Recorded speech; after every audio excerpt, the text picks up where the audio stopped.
Get ready for the dictation. Dictation will start in 5 seconds. Start. Before the Joint Select Committee is also in the Lok Sabha, very strong arguments were advanced and it was said that something more should be done than what had been proposed at present in the case of linguistic minorities. This they wanted done by the insertion of a particular provision in the Constitution. It would be clear to honorable members when the Constitution 9th Amendment Bill is taken into consideration. The States Reorganization Commission have also dealt with this question and have suggested that the minorities should not be allowed to develop a separatist tendency. They should not ask for a state within a state or something else incompatible with their citizenship of that particular state. Still, it is essential, especially where there are linguistic minorities, that some proper safeguards should be evolved. For that purpose, certain provisions have to be included in the Constitution. Now, some members of the Joint Select Committee, in particular, were not happy. They desired that something more should be done, and in particular, they were anxious that these safeguards should be statutorily recognized, that is, either they should be placed in the States Reorganization Bill itself or in the Constitution. That question was considered by the Home Ministry, and we have already sent out to the various state governments a circular, a copy of which was placed before the Joint Select Committee.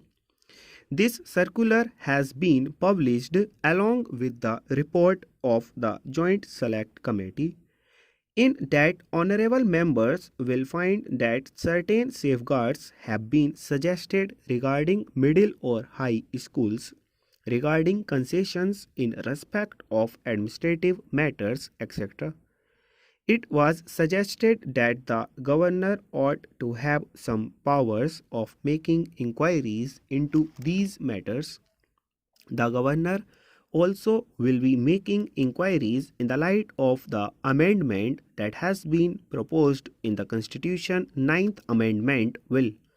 It was further contended that it would not be sufficient unless we have got statutory safeguards. So far as these statutory safeguards are concerned, it was considered that it would not be advisable in the interests of the linguistic minorities themselves to have these safeguards.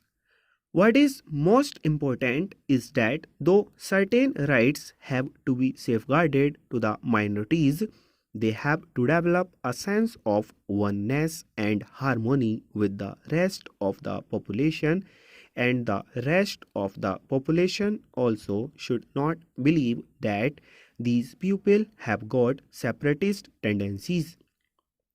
If certain statutory safeguards were introduced, it was felt that they would lead rather to the worsening of the good relations between the linguistic minorities and others than to any improvement. Therefore, all that could be done was to send out a circular to the state governments pointing out broadly the main features of such safeguards with the desire that they should protect or safeguard the interests of the minorities to the extent possible, subject to the reservations that I have already pointed out. It was also suggested that just as we have in the case of the scheduled castes and the tribes, a commissioner stop.